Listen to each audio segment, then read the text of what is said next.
ಮನೆಯಲ್ಲಿದ್ದ ಕಷ್ಟವನ್ನ ಆಪ್ತರ ಬಳಿ ಹೇಳ್ಕೊಂಡಿದ್ರು. ಇದನ್ನೇ ಬಂಡವಾಳ ಮಾಡಿಕೊಂಡ ಆಸಾಮಿಗಳು ಪೂಜೆ ಮಾಡಿಸಿದ್ರೆ ಸರಿ ಹೋಗುತ್ತೆ ಎಂದು ಸ್ವಾಮೀಜಿಯನ್ನ ಕರೆಸಿ ರಾತ್ರಿ ಇಡೀ ಹೋಮ ಹವನ ಮಾಡಿಸಿದ್ರು. ಬಳಿಕ ಅದೇ ಸ್ವಾಮೀಜಿ ಜೊತೆ ಸೇರಿ ಕೋಟಿ ಕೋಟಿ ವಂಚನೆ ಮಾಡಿ ಎಸ್ಕೇಪ್ ಆಗಿದ್ದಾರೆ. ಪೂಜೆ ನೆಪದಲ್ಲಿ ಕೋಟಿ ಕೋಟಿ ವಂಚಿಸಿದ ನಕಲಿ ಸ್ವಾಮೀಜಿ. ಮಗನ ಸಾವಿಗೆ ದುಷ್ಟಶಕ್ತಿಗೆ ಕಾರಣವೆಂದು ನಂಬಿಸಿ ಕೃತ್ಯ.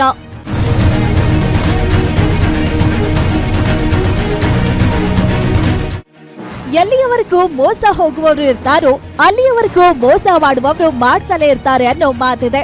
ಅಮಾಯಕರು ಹೆಚ್ಚು ಮೋಸದ ಜಾಲಕ್ಕೆ ಸಿಲುಕಿ ಬಲಿಯಾಗ್ತಾರೆ. ಅದರಲ್ಲೂ ಈ ಮೂಢನಂಬಿಕೆಯನ್ನು ನಂಬುವ ಜನರೇ ಮೋಸ ಹೋಗುವುದು ಹೆಚ್ಚು. ಜನರು ಮೌಢ್ಯಕ್ಕೆ ನಂಬಿ ವಂಚನೆಗೊಳಗಾಗ್ತಿದ್ದಾರೆ. ಇಂಥದ್ದೇ ಒಂದು ಘಟನೆ ಈಗ ಬೆಂಗಳೂರಿನಲ್ಲಿ ನಡೆದಿದೆ.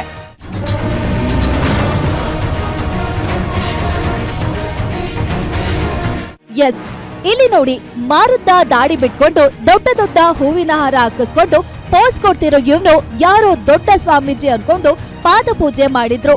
ಮನೆಯಲ್ಲಿದ್ದ ಕಷ್ಟ ಹೇಳ್ಕೊಂಡ್ರು. ಇಷ್ಟೇ ಸಾಕಾಗಿತ್ತು ಆ ಕಳ್ಳ ಸ್ವಾಮೀಜಿಗೆ ತನ್ನ ಅಸಲಿ ಆಟ ತೋರ್ಸೋಕೆ. ನೋಡಿ, ಈ ಫೋಟೋದಲ್ಲಿ ಕಾಣುವ ಇವನ ಹೆಸರು ಅಫ್ಸರ್ ಪಾಷಾ. ಮನೆಯಲ್ಲಿ ಏನಾದ್ರೂ ತೊಂದರೆ ಇದ್ರೆ ಪೂಜೆ ಹೋಮ ಮಾಡ್ತಾನಂತೆ. ಇಂತಹ ಖತರ್ನಾಕ್ ಐಡಿಯಾವನ್ನೇ ಬಂಡವಾಳ ಮಾಡಿಕೊಂಡು ಒಂದು ಟೀಮ್ ಮಾಡ್ಕೊಂಡಿದ್ದ. ಚಾಮರಾಜಪೇಟೆಯಲ್ಲಿ ವಾಸವಾಗಿದ್ದ ಮಹಿಳೆಯ ಮಗನಿಗೆ ಆಕ್ಸಿಡೆಂಟ್ ಆಗಿತ್ತು. ಇದನ್ನ ಪರಿಚಯಸ್ಥರಾದ ಶಂಕರ್ ಭರತ್ ಬಳಿ ಹೇಳಿದ್ರು.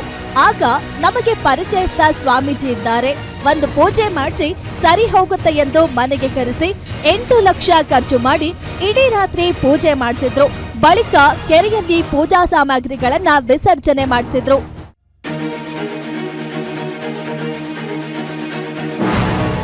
ಮನೆಯನ್ನ ಮಹಿಳೆ ಮಾರಾಟಕ್ಕೆ ಇಟ್ಟಿದ್ರು.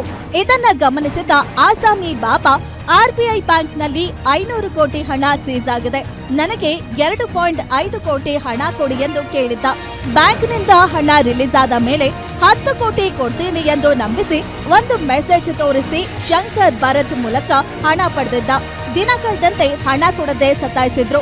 ಕೇಳಲು ಹೋದಾಗ ಧಮಕಿ ಹಾಕಿ ಕೊಲೆ ಬೆದರಿಕೆ ಕೂಡ ಹಾಕಿದ್ರಂತೆ. ಅಲ್ಲದೆ ಮೈಸೂರು ಮಂಡ್ಯಗೆ ಕರೆಸಿ ಇಡೀ ದಿನ ಕಾಯಿಸಿ ಕಳಿಸಿದ್ದಾನಂತೆ. ಇದರಿಂದ ನೊಂದ ಮಹಿಳೆ ಕಣ್ಣೀರು ಹಾಕುತ್ತಾ ವಾಪಸ್ ಬಂದಿದ್ದಾರೆ. ಇನ್ನು ಶಂಕರ್ ಬಗ್ಗೆ ವಿಚಾರಿಸಿದಾಗ ಹಲವರಿಗೆ ವಂಚನೆ ಮಾಡಿರೋದು ಗೊತ್ತಾಗಿದೆ. ಸದ್ಯ ಸಿಸಿಬಿಗೆ ದೂರು ನೀಡಿದ್ದಾರೆ.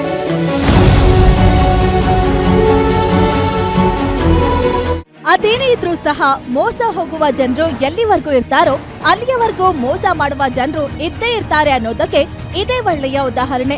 ಒಟ್ಟಿನಲ್ಲಿ ಆದಷ್ಟು ಬೇಗ ಆರೋಪಿಗಳನ್ನ ಬಂಧಿಸಿ ನೊಂದವರಿಗೆ ನ್ಯಾಯ ಕೊಡಿಸಲಿ ಅನ್ನೋದು ನಮ್ಮ ಆಶಯ. Ajay Kumar, crime bureau, guarantee news, Bengaluru.